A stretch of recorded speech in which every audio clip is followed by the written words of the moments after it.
Hello and welcome back to the Fantasy Den. Uh, I am finally back after missing a couple of weeks off. I'm your host for the time being is Sam, and we've got just at the moment Liam with us at the moment. Kian is potentially going to join us, but is having to deal with a very upset child by the sounds of it. So he may join us later, he may not. But whilst we wait on Kian, we'll obviously just continue on. Liam, how's your evening been? How's your week been so far?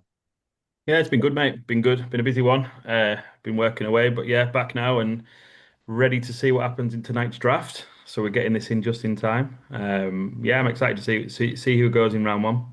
Yeah, it's going to be interesting. So, for everyone listening, obviously this episode is going to be talking about, we're going to be doing a lot of draft talk.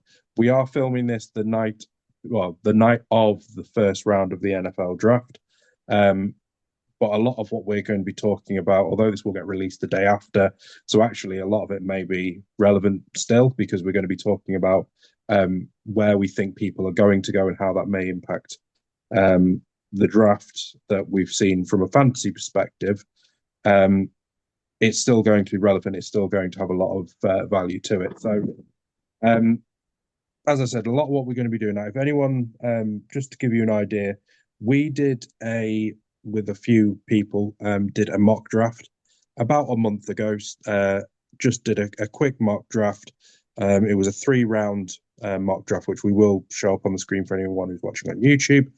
And we'll just be talking through that, looking at the draft itself, where people have been picked, and then looking at how the draft itself is going to be impacting on where these potential picks are going to be. So if you're on YouTube, you should be able to see the draft on the screen.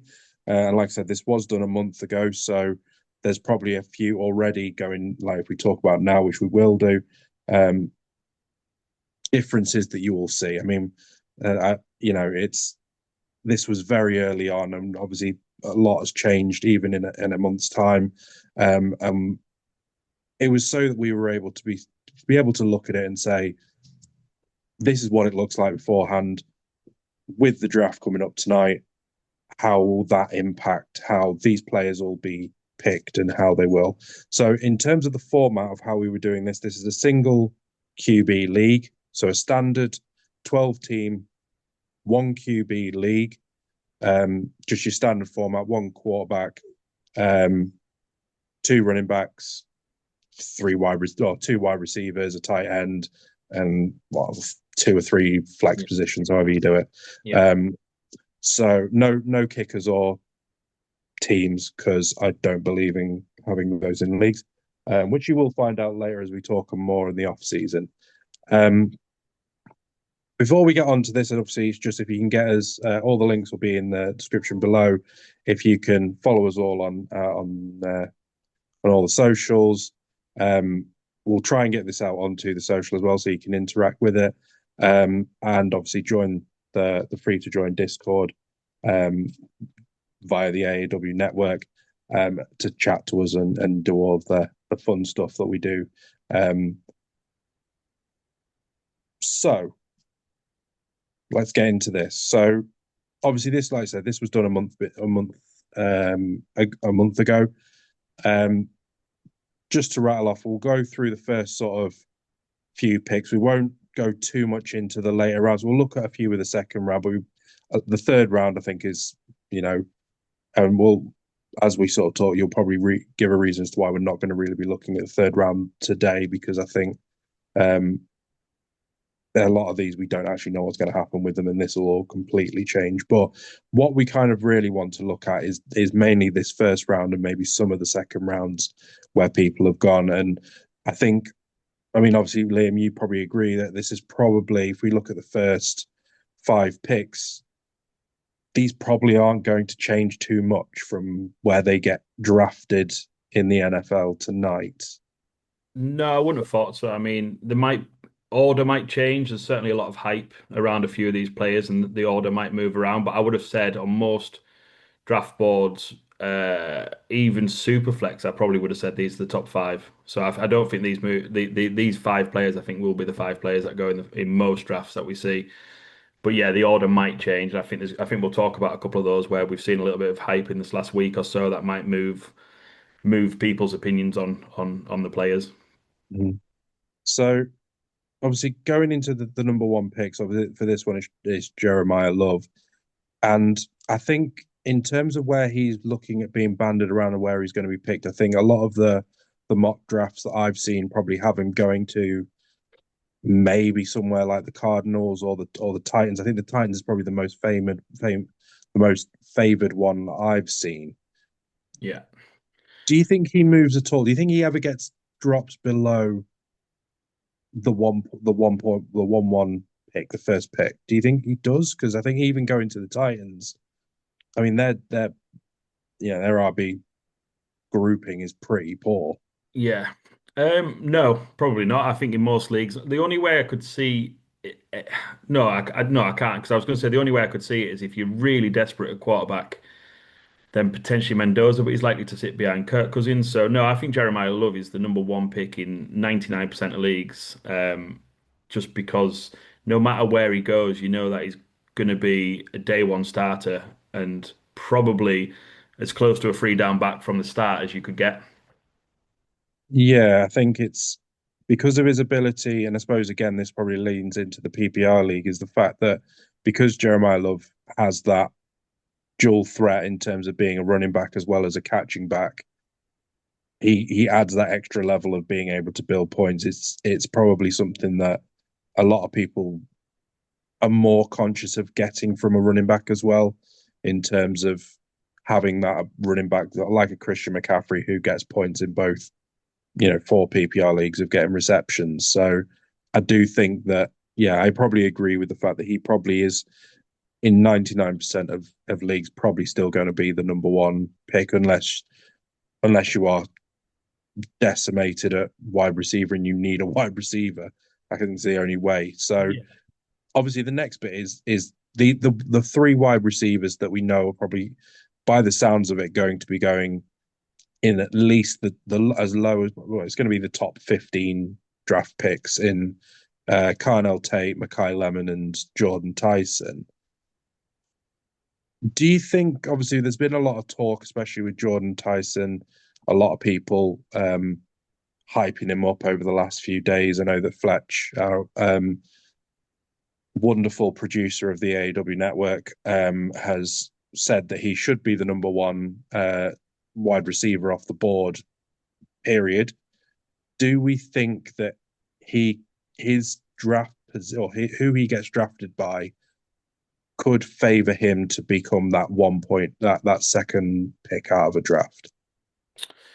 Yeah, I think there's the wide receivers, like all three of them, the landing spot really does matter. There's a few that probably it matters a little bit less because of the type of player that they are. But there's a few of them where like if the Browns do take one or the Jets take one at 16 or something like that, they're obviously it does sort of make you think twice, and you might find somebody later on creeping in just because they're at a better fit and you think they're at a better team, so therefore they're going to be like potentially a higher fantasy performer. But the chances are all these three are going to be in some order, and depending on who's first picked is my gut feel is who's going to be first picked in the fantasy world. There might be someone who fancies like Tyson's getting a lot of hype. Obviously, there might be someone who fancies him above a Tate. But if Tate goes number one wide receiver off the board in the real NFL draft, the chances are most fantasy teams are going to take him as the number one wide receiver off the fantasy board. So I do think order of who goes where will play a big part in this. Yes, I think at the moment, again, if we look at, obviously Jeremiah Love is favored to go to the Titans. In terms of Carnell Tate, I think again, looking at mock drafts and everything that I've seen, is he is likely to be drafted at fifth to the Giants, or maybe if not the fifth, the sixth pick to the Browns. Yeah.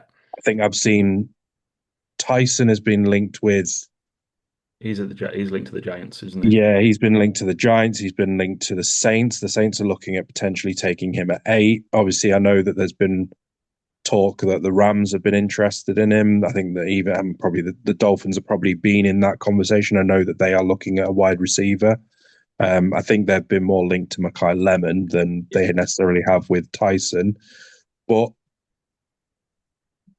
do you think where if say Tyson or Lemon were to go to like say an LA Rams, do you think that's going to negatively impact on their draft position? Because obviously they going to the Rams, they are naturally going to probably be wide receiver three, whereas maybe somewhere like the Jets or the Browns or the Dolphins, they're going to be a wide receiver one at worst two. Yeah. So do you think if the Rams were to draft up and go for one of these wide receivers, or even if they would stay where they were and take one of them, does that do you think maybe somewhere like a KC Conception, if he goes to again, I think he's being banded about going to potentially the Browns Mm. instead of one of these, depending on where how the draft falls.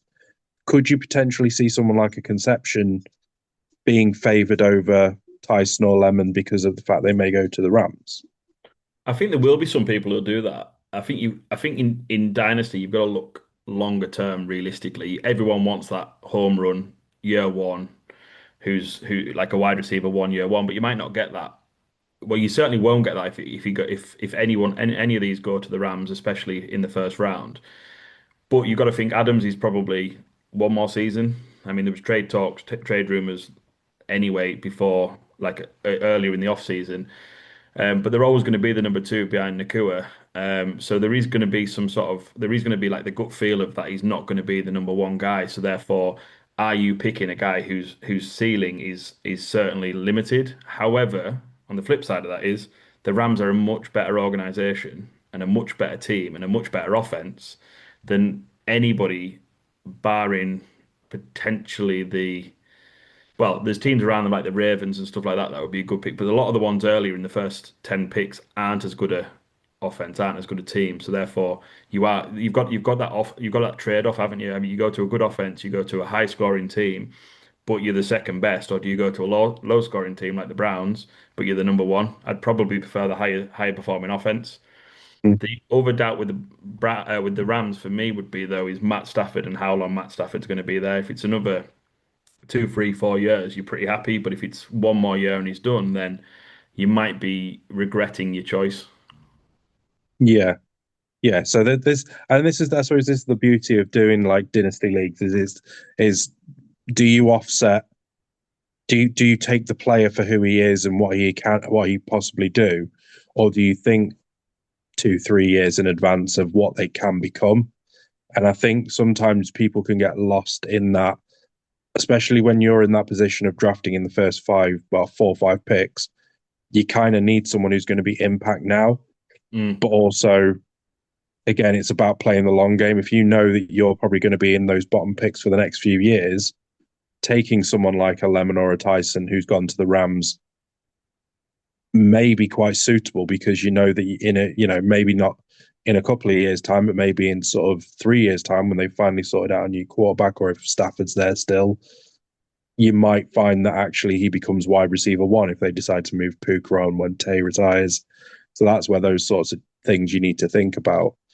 Um, The other thing I would say is like what the NFL team does. If you've got a team committing to a player in the top 15, 20 picks, or especially if they've moved up for that player, then there's the belief in that team that they've gone and got the guy that they want. If a player just happens to fall to that team, then they may not be quite as committed to them long term. And especially later on in the first round, we've seen a few first round wide receivers, especially who there's been hype around them because they've gone in the end of the first round, but in fact they haven't delivered. So I'd much prefer to see the NFL team. If a team, if let's say your Rams, they step up a few places to go and get Jordan Tyson, then that gives me the belief that they know that this guy is a perfect fit for them. He's the type of player that they want, and they're committed to him long term because you're giving up future picks for him. So that gives me a lot yeah, more confidence, even if year one his situation isn't the best.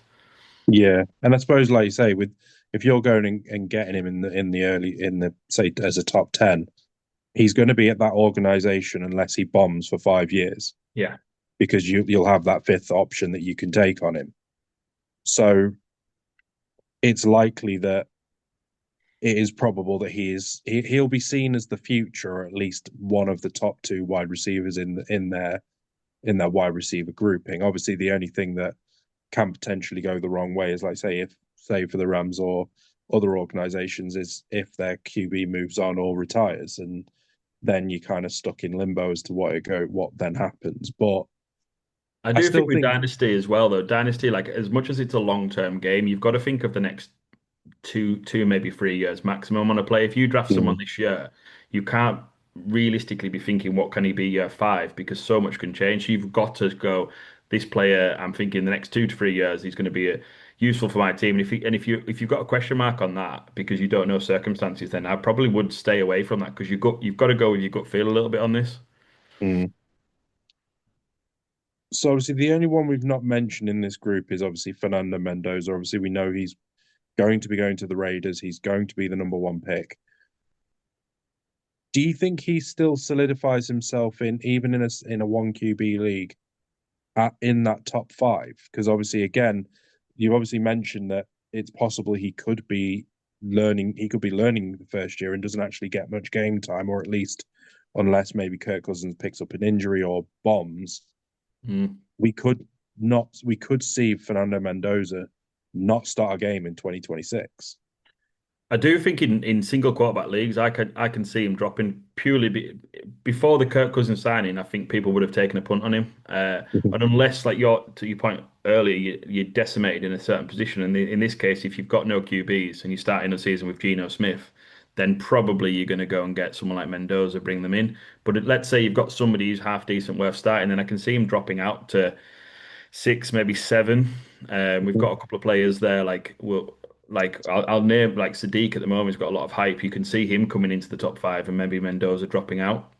But again, in the Superflex, I think he's nailed on top five because I think in Superflex you need quarterbacks, and he's nailed on top five. Yeah. So I think, yeah, I think I suppose if we're talking about, this draft and looking forward to a potential post draft, which we will do, um, to look at the comparisons in terms of how the situation changes. I do agree with you. I think it's likely that at least four, potentially five of those five that have been picked are going to be in the top five picks Yeah, in most leagues. Obviously, again, like I say, Mendoza's probably one where it's dependent on single QB or superflex leagues. It may yeah, be that he fits in that position, but he's likely still going to probably be a first rounder, but it just may not 100%, be necessarily higher. 100%. He's Um, still a first round pick. yeah. Obviously, the next one that we've got in terms of the next three players, we've got obviously Casey Conception. He's looking like he's probably going to be fighting for the fourth wide receiver. He's going to be 4-5 off the board. Chris Bell, and Kenyon Sadiq. I think two of those probably, obviously, we've mentioned that Sadiq probably is likely that he's probably going to potentially go a bit higher in the drafts as the leagues go on, or as the drafts are kind of developing. But an interesting one is probably Chris Bell, because obviously in this one he's been drafted at 1-7. Now there's talk that he may not even be in the top, even in the second round pick, so, or a second rounder. He may drop to the third. So is he potentially going to be someone that people will again be looking at where he goes, or do you think he's someone that's going to completely slip off the board to maybe sort of the middle of the second round? I mean, you look at the top five and how nailed on they are, and you look at the rest here, and you kind of think there's question marks all the way across.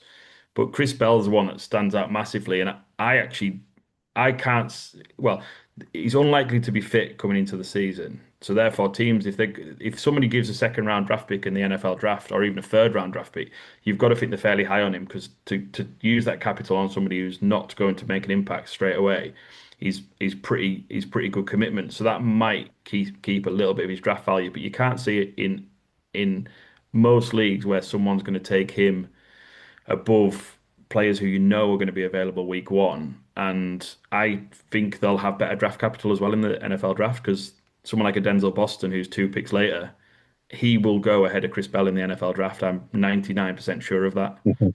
And then you've got somebody in the second round, Omar Cooper, who's been getting a lot of hype, and well and truly in that group with Concepcion and Boston, who are well. There's a likelihood that they'll be an end of the first round, if not early second round draft pick.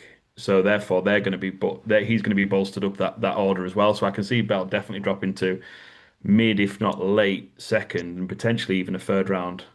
You're taking a punt on him at that stage. Yeah, and I think this is probably going to be a theme probably going on from, um, I suppose I would say from after probably the Boston Omar uh, Conception Sadiq's area. I think is probably going to be a lot more taking a punt. It feels that way. Yeah. Um, Obviously, if we look at obviously we mentioned Denzel Boston. I think again he's an interesting one because again I've seen him, you know, I've seen him go be linked with quite a few teams in that sort of late first round, early second round. Mm.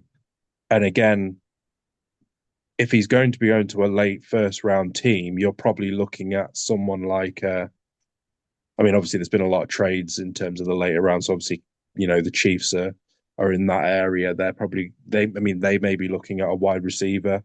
Yeah. Um, so again, somewhere like a Denzel Boston, he could potentially fall to somewhere like a Chiefs or a Bills or a team that probably is fairly settled in terms Yeah. of their QB and will just be adding them to bolster their wide receiver core. Now, do you think that they're probably, players that you would be comfortable taking in the early first round, knowing that they might like how likely do you think they're going to be picking up points? Because obviously, even in the Bills, obviously we know that their wide receiver core, generally speaking, has been pretty poor over the years.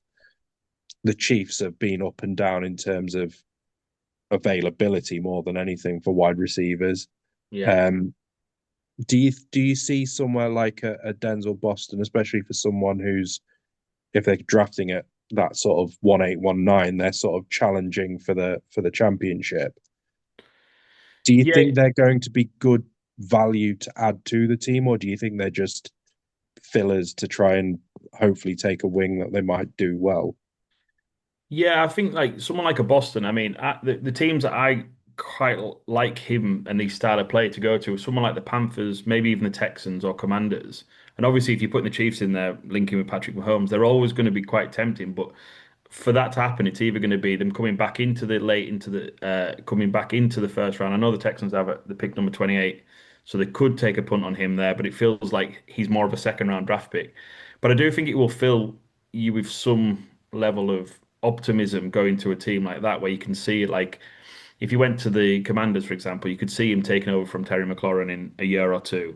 Chiefs, yes, they've got Rice, Kelsey, and well, they've now just brought in Ken Walker, but yes, there's a pathway there to be the number wide receiver one. So maybe initially you don't get the high scoring weeks, but certainly would fill you with a bit of optimism that you could get a reasonable or a reasonable floor from a player like Denzel Boston, but even potentially quite a high ceiling for him if he goes to the right opportunity.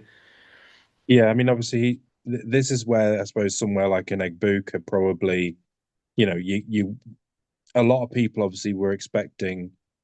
I suppose the year before he actually went, probably were expecting Booker to go in the draft, and he then obviously deferred for another year and came out last year. And again, I was seeing him all over the place in terms of being picked, in the top six, but then also dropping down to 112, even Yeah, sometimes in the second round. And I mean, Egbuka's probably one that benefited massively from injuries. I mean, obviously Mike Evans and Chris who's the other Godwin. guy? Chris Godwin Yeah, were both obviously out for a lot for majority of that season, and that Egbuka pretty much became offensive rookie of the year talk in yeah, the first 10 weeks or so until they came back, yeah. It was and a then very 50-50 season. First half he was incredible. Second half he was very quiet.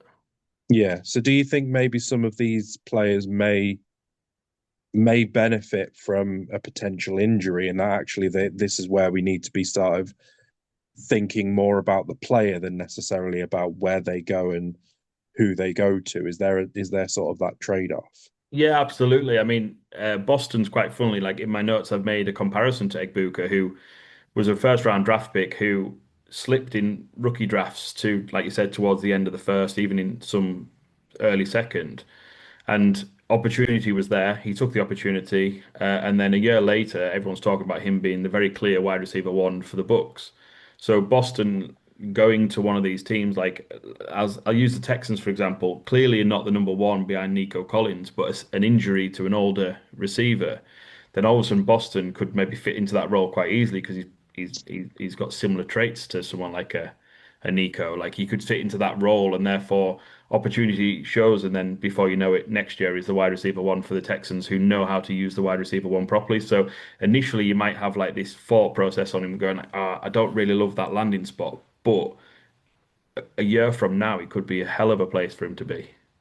Yeah, yeah, and I think this is it. There's that like I say, that trio of Conception, Cooper, and Boston. They're very much going to be that sort of Egg-Booker-esque feel that actually they probably have the ability to be a solid wide receiver too, potentially pushing towards a wide receiver one if given the opportunities, put in the right schemes and fill in the right teams. But You've yeah, also got to remember, in the rookie drafts, in the fantasy drafts, like we've got two running backs coming next, but running backs get overhyped and get overpicked. So Boston could easily be a 111, and if he's a 111, taking that shot there for a guy who's borderline first, if late first, early second NFL draft capital, like that is a hell of a steal and a hell of an opportunity because you could like he's a late first. You even at that point in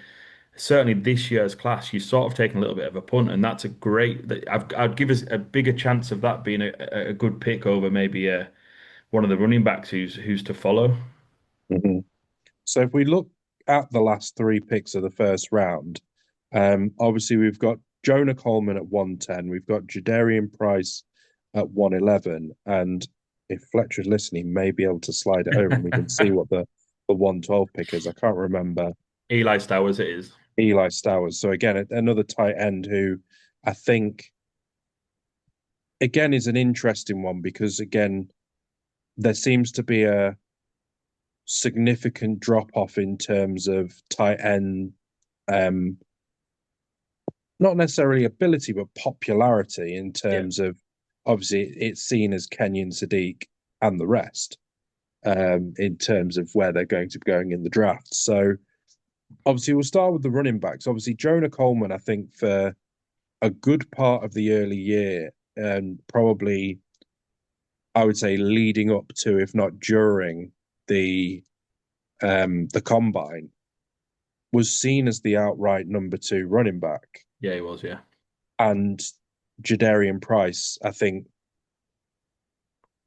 as unlucky as he's been in his career, obviously sitting behind Jeremiah Love at Notre Dame, still has an abundance of talent. Um, it seems like as if he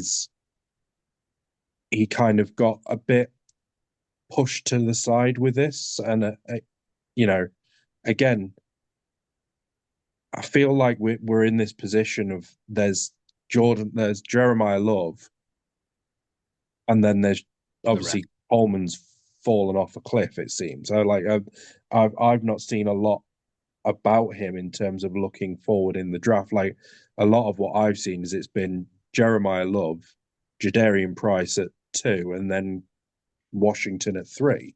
Yeah. So again, it's another way of looking at that. Does where Jonah Coleman fall in the draft impact where he then goes in a rookie draft? Or does Yeah. he? Is there the possibility he could retain that 110 position above Price? Yeah, I think however you look at it, well, obviously I've marked them both in the same sort of boat. Draft capital is going to be huge for these two and landing spot.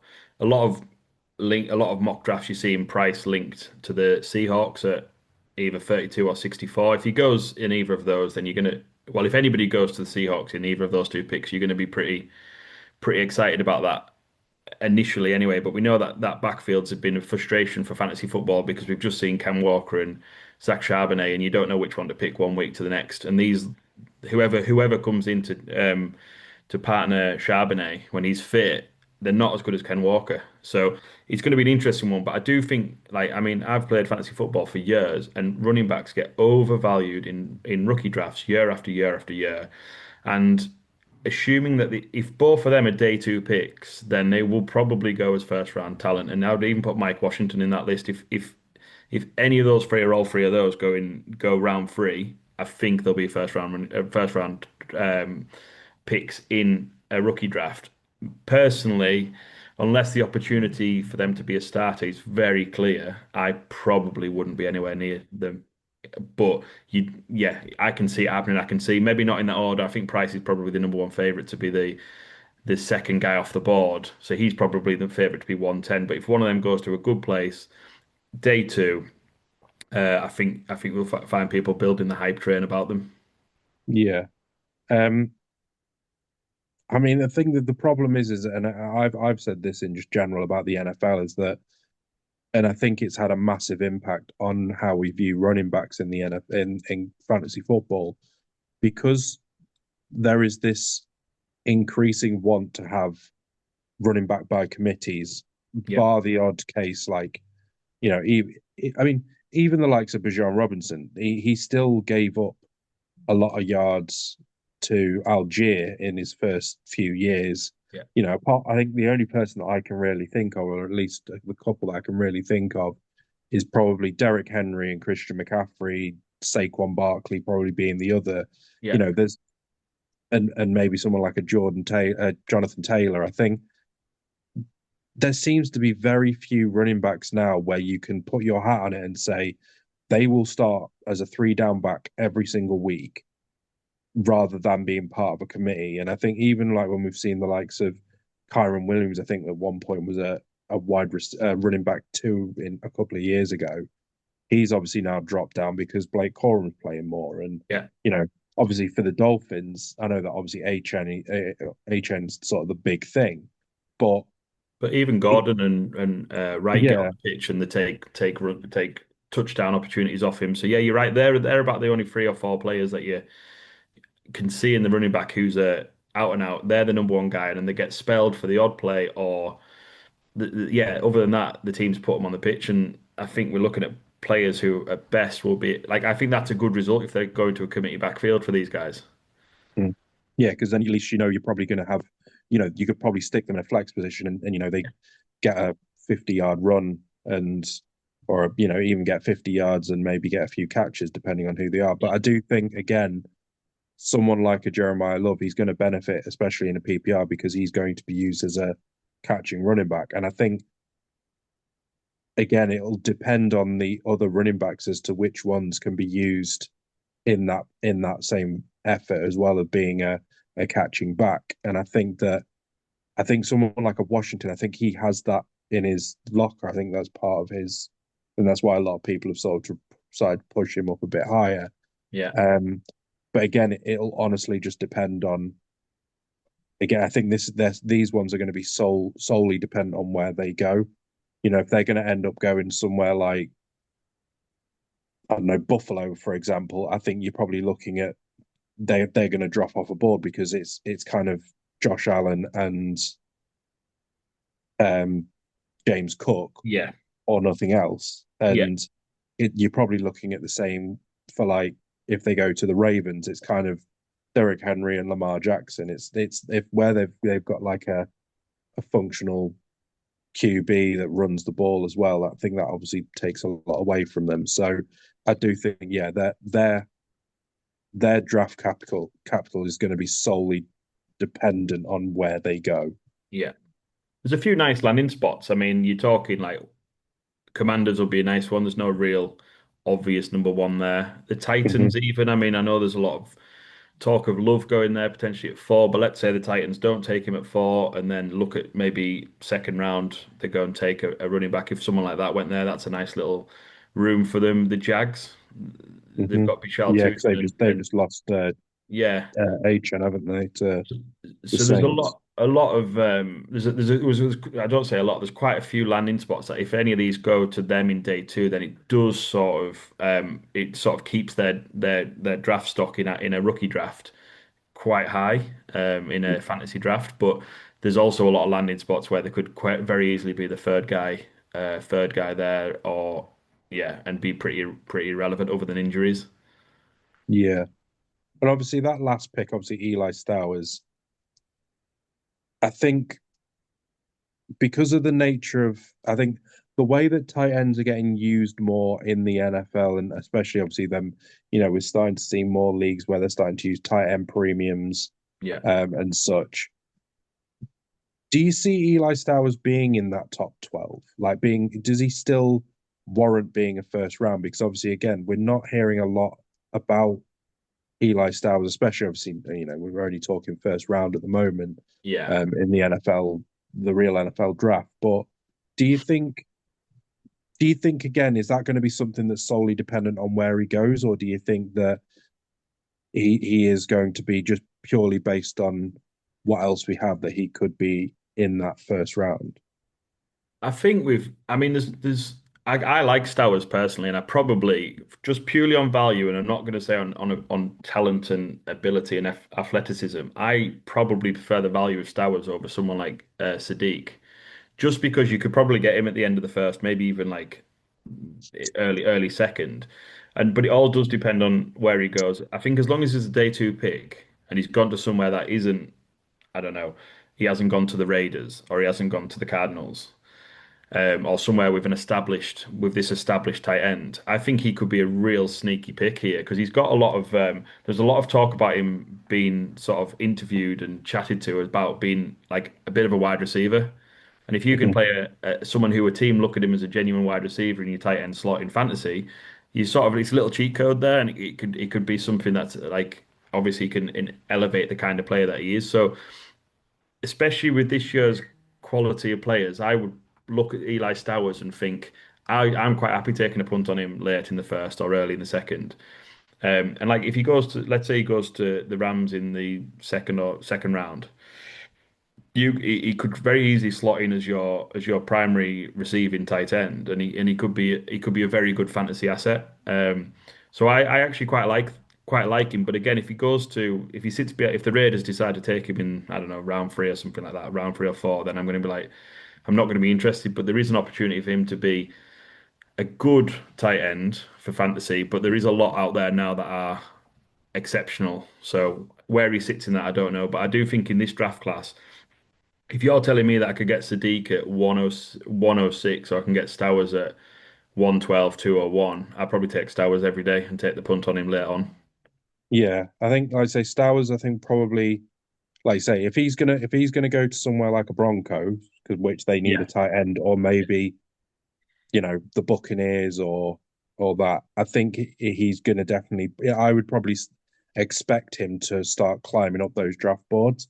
yeah, But I think if he does go to somewhere like a Raiders or even maybe somewhere like a Packers, then you're probably thinking he's not worth it. So yeah. again, I think he is solely going to be dependent on where he goes. Um, He could end up somewhere like the Dolphins. And I was talking to Fletch before we went on air. The Dolphins have 7 picks in the first 100, so they could very easily take him in the third round. And then very quickly, if he goes to the Dolphins and you're looking and they don't take an early wide receiver, you can be looking at that opportunity for Stowers to be the genuine first receiving like target outside of Devon Achan. So like mhm, the opportunity there's a few teams where the opportunity could be huge for him. And with him coming in this maybe the second or third round, I think like there's a lot more teams who are probably willing to give him a shot at being the guy. mhm. Yeah, and again, it doesn't have that same uh, expensive cost as the No, first round in terms of no. future contracts. Um, I think something that I just wanted to kind of cover over this. Obviously, we talked mostly about the first round, but something I wanted to kind of talk about, and this is maybe more generalized, is again something that we sort of kind of started to talk about a bit off air. Is this draft feels quite limited at the moment. Now, obviously, I know that we're sort of talking pre-draft, but it feels very very top heavy in terms. Obviously, you have the top five.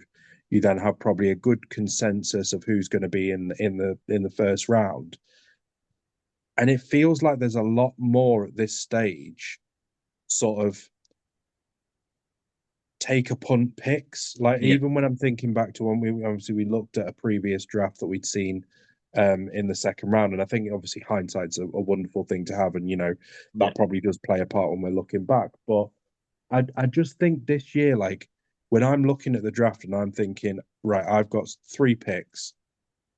I'm looking at the first round, and then after that, I'm kind of going, I don't really care who I get. yeah. And I'd be more looking at trading those picks away. So, do you feel that there is a bit more of a top heaviness with this draft in terms of almost like you're going into that second round thinking, I'm probably going to have to take a punt on someone here, and it's just working out who I think is going to be the best punt. Whereas maybe in previous years, that's been more so the third round than necessarily the second. Yeah, I think so. I mean, the thing I will say, like it probably feels like that when we in the build up to a lot of years. I mean, last year Mm. was very running back heavy and wide receiver light, but yet we talked about off air and we named about six wide receivers who were all pretty relevant, and certainly like performed pretty well. And if you had them now in Dynasty, you'd be pretty happy. Maybe minus Travis Hunter, who's now obviously going to be apparently going to be a defensive back. The only one out of the ones like from last year who really whiffed so far is Matthew Golden. But again, he's at the Packers. They've got rid of a load of wide receivers, so therefore the opportunity might be there now.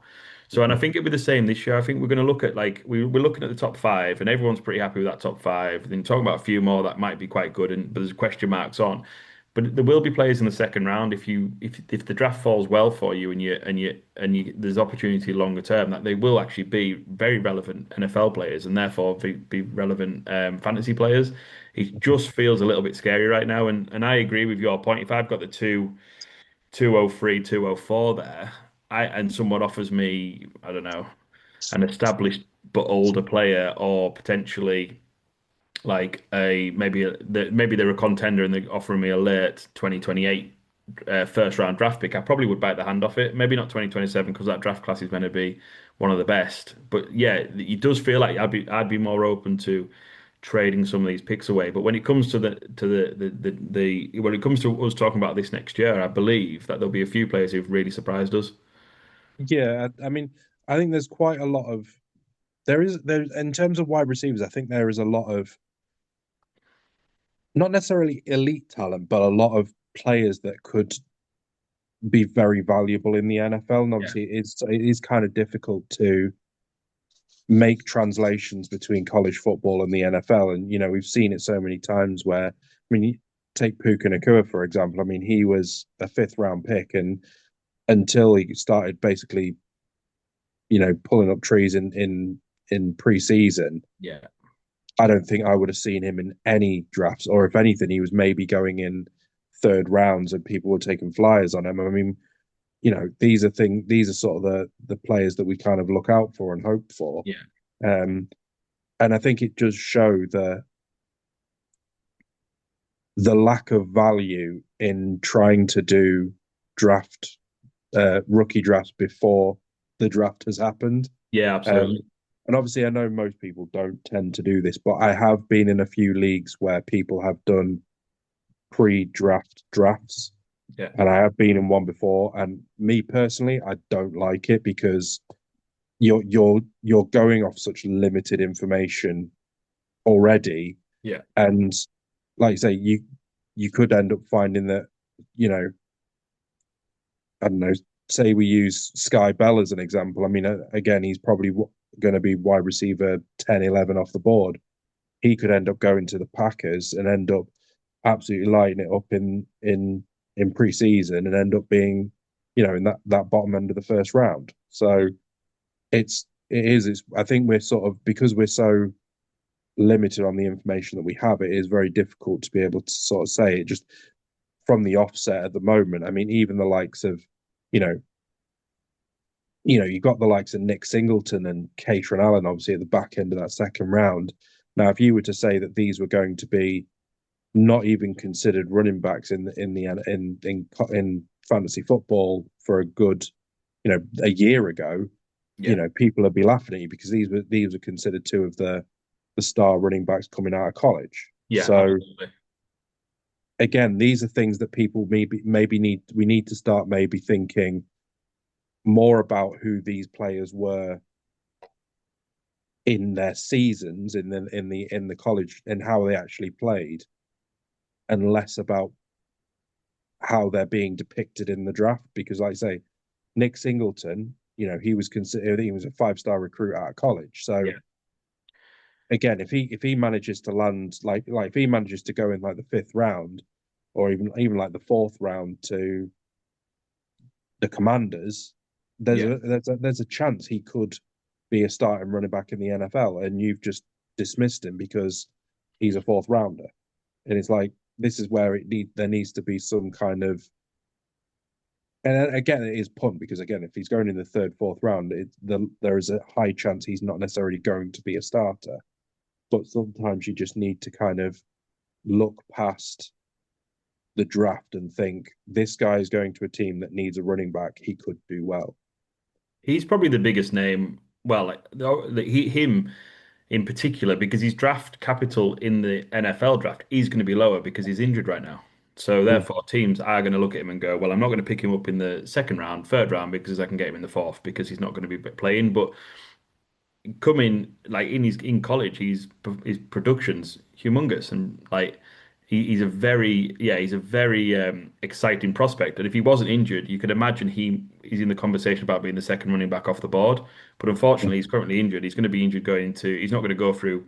Chances are he's not going to go through any sort of lead up to the season. Probably miss the start of the season. So therefore, he's going to be down. But he's the sort of player that you could see if he spends his rookie year figuring out the league, learning, building his strength up, etc., etc., then year two he could all of a sudden pop off and be the number one somewhere. I also think Emmett Johnson could be sneaky. Like he's also another running back that it all just depends on what his draft capital is, but he's got a lot of talent and he's the sort of player that if you would take a punt at 208 for him because there's nothing really to lose at that point because the players that you've got around him, they're not really, there's no one standing out there that you're going to say he's a guaranteed hit. So you have got to look at opportunity and see what happens. I mean, there are some players in the league now who are starters, like Rico Dowdle will be one of them. Like where was he drafted and who give him a chance to be a starter in the NFL? And look at these years later, he's back to back 1,000 yard seasons. So Mm. you have got to have that, but then again, you've got to be willing in dynasty football, dynasty fantasy football, to go. I took a shot, it didn't work. I'm not going to lose any sleep over it. I'm going to move on. Yeah, and I do think there's going to be a fair few of them this year, which there's always going to be surprises. I mean, someone who, again, talking about players who were big in college, or at least had a hype in college, is another player like that is Zachariah Branch. I mean, he Yeah. obviously had a big name coming into college, never really quite worked out for him.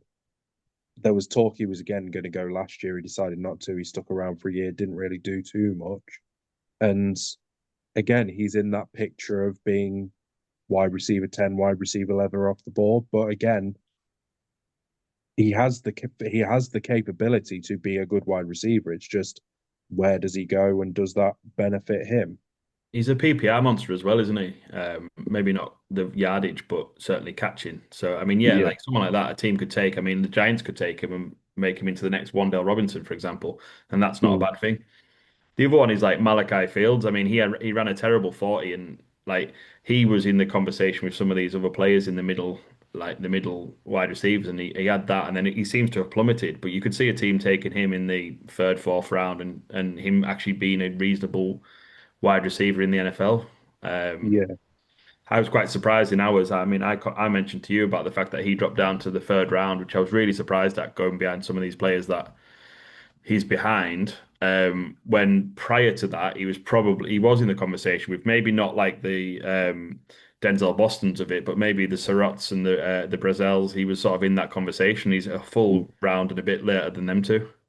Yeah, it's a weird one that because again, it is just solely down to. I mean, for me, Malachi Fields was just he was he suffered because he had a poor combine.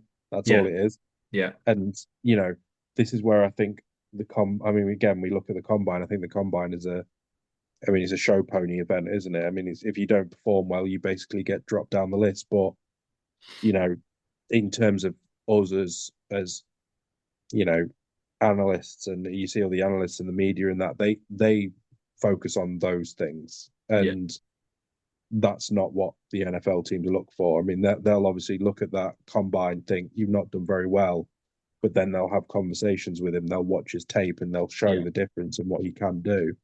Um, he could be an interesting one, but again, if he's going to drop to the third round, I'm probably likely to take a bit of a punt on him. It's why yeah, it's 100%. so you can see I drafted from 1-4, and I was shocked to see that Bernard was still there in round three because again he's another one he's been up and down in terms of where he's going to go. I've seen some people having him in the Denzel Boston conversation for a bit. He didn't have a particularly good combine, and he completely dropped off, and he's now again in that sort of same position. Yeah, But he's someone who he carried. Who was it? He was at was he? Where was Jeremy Bernard at again? Um, he was at Alabama. Yeah, I thought it was. I mean, he pretty much carried that Alabama receiving core all year last year. yeah, He was the outlier in that Alabama team along with Ty Simpson. So I've seen enough from him to know that he could easily be a good slot receiver that'll do things in the NFL. And okay, he may not be a wide receiver one, wide receiver two, but he's certainly someone I'd maybe look at and think, you know, a solid flex position, like with Wandale Robinson. I mean, I was massively hyped on Wandale when he came out of college, and I was drafting him left, right, and center, and it's paid off because you just look at a player sometimes and you think they're going to succeed in the NFL. yeah, absolutely. I think there's a lot of players like that. I mean, um, someone like Amon-Ra St. Brown, he wasn't tipped to be the guy that he is. He was drafted in the fourth round in the NFL draft. And look at him now, one of the best wide receivers in the game. Humongous for um, fantasy football. Mm-hmm. And when he came in, nobody expected it and expecting to do what he's doing. And there's a few guys like that. I'm not necessarily saying they're as good as him because we don't know that yet. But you also don't know they're not on that same path where they get picked in the late in the third, middle of the fourth, and you don't know where they're going to end up. And that's kind of like the exciting part of getting to draft in the like second and third round. And there are some drafts that like you pick them up, you pick a player up, they do nothing, you drop them next year. But there are some where you can find like like Fields might be the next, I don't know, next player who ends up becoming the wide receiver one for his team for 10 years, or Bernard might do it, or someone like that. So there are a lot of opportunities, and these are all really good players. And you've got to look at have they been productive in college? Yes. Have they got skills that will translate to the NFL? Yes. And if they get the right opportunity, you might be picking up somebody who like people have passed up on and people don't give a chance to, and you might just get this next absolute steal. And also looking in the first round, I mean, I was talking to Fletch before we went online, and Jalen Reagor went before Justin Jefferson in the NFL draft. So like you just because Carnell Tate, Mekhi Lemon, and Jordan Tyson are tipped to go inside the top 15 picks in tonight doesn't necessarily mean that they'll translate into being A, great NFL players, and B, great fantasy players. Yeah, that's it. And it's such a mixed bag of what can and can't happen. Like you say, it's just because you kind of you know, there's no guarantee that Tate, Lemon, and Tyson will actually become NFL starters. Like No. it's likely, but it's not a guarantee. Um, I mean, in my in notes, one of the player that I think out of those, because I want to ask you, I'll say this point, and then I want to ask you a question. But the player out of those three who I think has the highest ceiling and the highest potential to become a great is Jordan Tyson. But equally, because of his injury history, he could be out of the league in 3 years. Mhm. Because if he has another bad injury or two, then like he's not going to recover from that because he's got a history of injuries. So, like that's the sort of thing. And you go, these guys can shoot for the moon, but also they could burn too bright and they could be over and done before you know it. Yeah, My question to you, if you were picking and you're in the like 102 and you had Tate, Lemon, and Tyson on the board, what order do you put them in? Where does your gut feel go? And like, especially with the news we've got where there's a lot of hype in, like, I'm expecting all three of them to go on by pick 15. So which order would you put them in, and where do you feel like the best value is for the taking that 102? I think if we're going off where they're potentially going to be drafted, I would probably be looking at.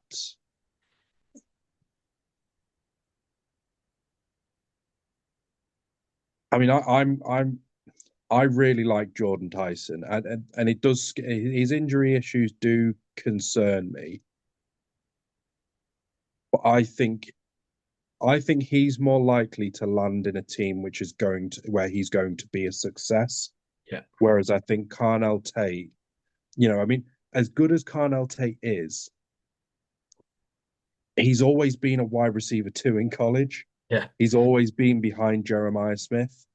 And I think that's the role he's going to end up taking. But I think he's going to be drafted as a wide receiver one and soon be realized he's not a wide receiver yeah, one, he's a wide receiver two. Whereas I think Tyson's going to be drafted as a wide receiver two, maybe even a wide receiver three, and become a wide receiver one. yeah, So personally, I'd probably go for Tyson. I would then probably look at Tate and then probably Lemon. But again, Lemon has so many attributes that remind me of Amon-Ra St. Brown yeah, that I think he could be another one that if you know that you're looking for someone who, especially in a PPR league, he's going to get like 100 receptions that even in his first year, I'd probably be very much saying out of the three, I would probably put more money that Lemon is going to reach 100 receptions than the other yeah, two will, yeah, because 100%. I just think his intelligence within the game and his ability to create separation, he'll be used as like I can see him getting a lot of usage when it's like you're on like third and four and you need to get those 4 yards because he's going to be the guy that you can just throw it. He's going to get the separation quickly and he's going to be available for those 4 yards. My biggest concern with Lemon is his physicality. Mm. And yes, he can get good separation. Yes, he's intellectually he's for me one of the best wide receivers in terms of coming out of the college this year, in terms of his intelligence and his IQ of reading the game. But I don't know how he's going to compete up against NFL level Yeah, players who are going to be thinking different, who are going to be much more physical. And I mean, because he's likely to be a slot receiver, he's going to be coming up against linebackers. And again, this isn't a disrespect on college players, but the linebackers that are in the NFL are bigger, more physical, and a lot of the time will put you on your ass very yeah, yeah. quickly and just have that physicality difference. So I don't know how Lemon's going to fix up there. But again, a lot of people probably said that about Amon-Ra St. Brown, and 100%. he's done exactly what he's done. So me personally, I'd probably go Tyson, Tate, Lemon. But again, if Lemon was to end up at say, I think again if he was to end up at he's been linked with the Rams and the Dolphins. If he was to go to one of those two, if he was to go to the Rams, he would definitely be the third off that board easy because I don't know. I've said this in a number of chats that we've had, and that I don't see how Lemon fits in. I know that obviously said he's a lot more. stylistic in terms of how the Rams play, but he's too similar to Puka for me. Yeah. So to me, I don't see how it works. Whereas I think the Rams need someone more like a Tyson.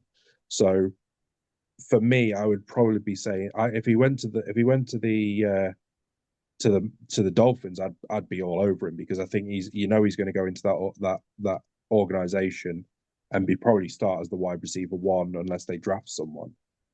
Or at least he's going to be wide receiver two with what Parker Washington. Is he still there? No, it'd be well. They Is haven't really got. I don't know who yeah, would be the number one right now. They signed a few in free agency, but they're not. Yeah, they're not standouts. yeah. So again, part of me would think that he'd do all right at the Dolphins, but again, it's just depend. Whereas I think Carnell Tate, he's going to go to the Jets or he's going to go to the um, it's going to be Giants, Jets, or Browns. Realistically, I don't particularly want to. I struggle to see how he's going to benefit being in those teams, but Giants maybe more so because he can learn in that offense and he'll have Jackson Dart, he'll have weapons to help him around, and eventually they'll get Malik Neighbors back and then he can Yeah. slot back into that wide receiver two position alongside him. So he may really benefit from being in the Giants organization. It's a funny one because when I was making my notes, I, I kind of think I feel like Jordan Tyson might be the first off the board, but let's say it is Tate. I think I'm worried about certain locations, and you mentioned them there, like the Browns very linked with him, as are the Jets if it does fall to 16, or even if they maybe come back up for him. Even the Saints he's been linked with, and I worry about that because he'll be the number two behind Olave. Mm, So I think the only one really in those picks that I really rate him is the Commanders at 7, but I don't necessarily think the Commanders are going to go and take him at 7. So I yeah, worry about that, and I'm less worried about where Lemon and Tyson go because even if they went to the same teams, I kind of feel like their skill sets because it like Lemon has been touted at this as this slot wide receiver, but I think any team that's taken him inside the top 15 picks in the NFL draft, they're not just going to pigeonhole him as a slot receiver. no, They're going to move him around. He might start as a slot receiver year one, which isn't a bad thing. He get it like it really isn't a bad thing. He can learn the game from a position where he's not going up against the best corners, where he's maybe against the nickel or like you say, he's against a linebacker where he might be able to outpace them. And I think Tyson's just got the potential X factor to it doesn't matter where he goes, he'll still be very good. Whereas I think Tate, he has to go to the perfect place for me to mhm, be excited about him. So I'm probably Tyson, assuming he goes to, I think he'll end up at the Giants. But Tyson, if he goes to somewhere like the Giants or even potentially the Rams or Ravens, and then I'd go Lemon, and then I'd go Tate, unless Tate gets the perfect draft. I mean, I'll probably eat my yeah, words if Tate goes to the Dolphins. I'll probably be all over him. But yeah, I kind of feel like it's strange to think that these three are so heavily so the one, two, three in any order. But yeah, I do think Tate has more variables on where he gets picked to how much I actually like him and how much I would want him. yeah. I mean, if I think I do think that Tate would suit the Giants because again, like I said, I think he can start off as part of that wide receiver grouping. I think if they got like I've looked this up and I think apart from Malik Neighbors, it's a lot of nothing. Darnell Mooney went there, and Calvin Austin went there. This free agent, so but they are very much like they fill out a room rather than they're not nowhere near a centerpiece Yeah. of that room. So he may benefit from being essentially one of those fillers. And then obviously when Malik Neighbors comes back, if he shows himself in that kind of grouping as being the guy, then he becomes the automatic wide receiver too. Yeah, And then obviously that drops Darnell Mooney and Calvin Austin out.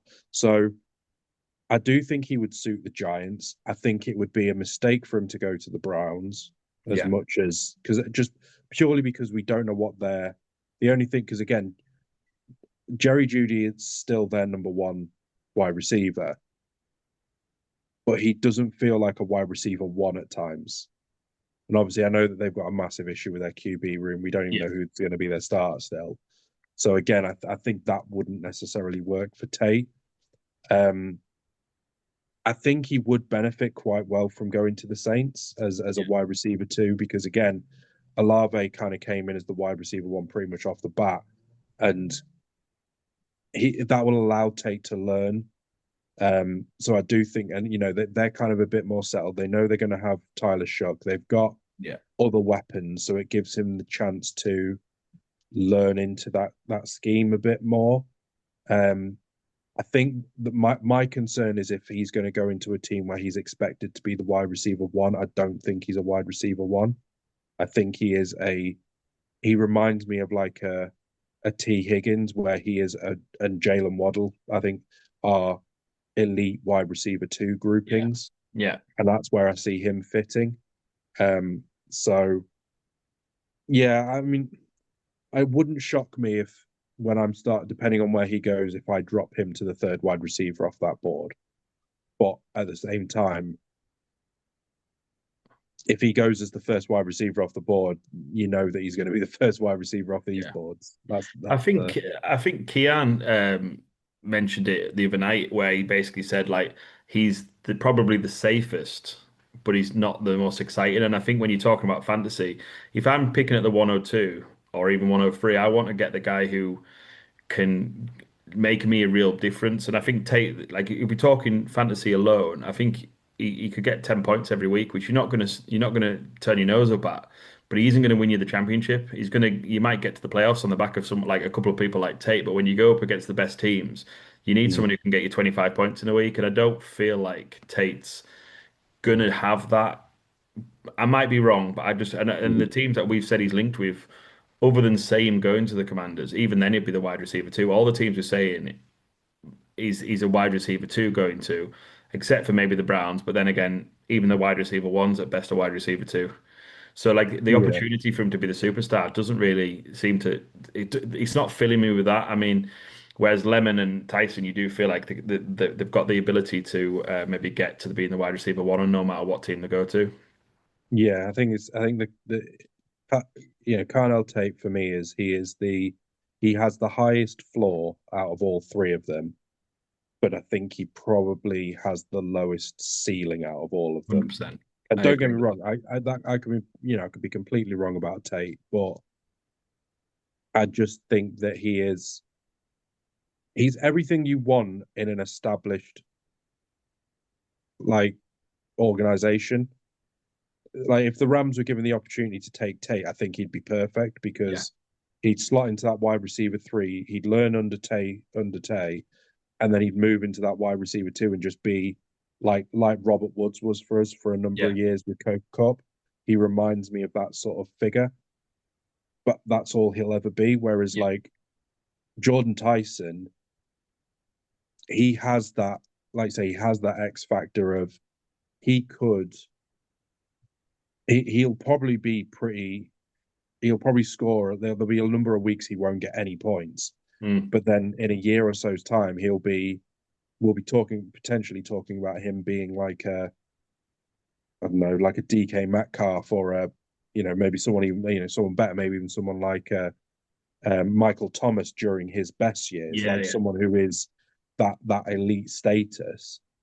Um, it's just whether he can maintain it and keep himself injury free. And like I say, Lemon is he has the ability to be something like an Amon Ra or a JSN. Like he has that ability.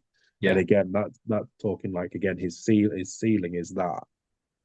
Whereas I think his floor, he could quite easily come into the league and be completely forgotten about. Yeah. He could And I be. don't. That's the one thing I don't see with Tate. I think he'll always be here. He just won't. He'll just be. I don't know. Someone like an Adam Thielen or something like someone Yeah. who's just around for years who you can rely on, and he has Yeah. that feel to him. Which again, there's always a place for those in fantasy football. Like I will always take one of them in like round 6 or 7, where I know that I can rely on him to be a solid pickup of a solid flex player, or even like a solid wide receiver too. Yeah, I mean, Chris Olave's been that up until last year. For long periods, he's been very like Mr. Solid, and like it's quite nice to have that in your team where you know you play this player every single week. He's never going to let you down Mm-hmm. because if you've got that player who's boom and bust, then you don't know which week to play them. So I mean, Yeah, having someone like a Carnell Tate, but if you're picking at the 102, you haven't got that player, you haven't got yeah, that team, and you can't have this. it's very hard unless you managed to do some really good wheeling and dealing, and you've managed to get the 102 from moving on some other players and whatnot, or you maybe took a punt a couple of years ago and traded your first round draft pick for and it happened to get that. You probably do need to have the shoot for the stars kind of player to try and rebuild your team very quickly. Yeah. Um, okay, well, we'll leave it there because obviously I know that there's, you know, the draft is going to be starting in, oh God, it'll be starting in nearly an hour's time, just over an hour's Yeah. time. Well, yeah. Um, and I'm sure, like me, you'll probably want to get a little bit of a snooze or 40 wings in just before the draft starts if you're going to stay up for it. Um, so we'll leave it there. I've not got a quiz question for this week because obviously we were looking at this, so I didn't really have one. Yeah. Obviously, next week we are going to be looking through um, the aftermath of the draft, and again, probably sort of looking back at some of the players and where they've gone and how that's going to impact, the league and future drafts and things like that, and not only the rookie draft but overall as well, because obviously again these players can come in and they can dismantle your NFL draft, and obviously there's obviously talk that AJ Brown is still potentially going to be traded to the Patriots, and how's that going to impact them going forward and things like that. So there's plenty to talk about in terms of what's going to be happening after the draft. Um, but it should be good. I mean, I'm looking forward to the draft. I'm not going to lie. I'm just about done in with doing mock drafts and the like. So I'll be glad for the draft to actually happen now because I'm sick of hearing us drafting 20 different players now. Yeah, it'll be nice to actually see what's happened, or at least first round what's happened, Yeah, and rather than get it's all guesswork right now, and you don't know what's going to actually happen. It'd be nice to actually put some names into your team, and then actually start to get excited about what your team can do this year. yeah. Well, it was great to obviously speak with you and Yeah, everyone at home. Obviously, again, like I said, follows us on the socials. We've obviously mentioned next week we're going to be doing about the doing the post draft aftermath and how that's going to impact. But until then, um, we'll see you around and obviously check us out on YouTube on all the different platforms and yeah, it'd be great to hear from you.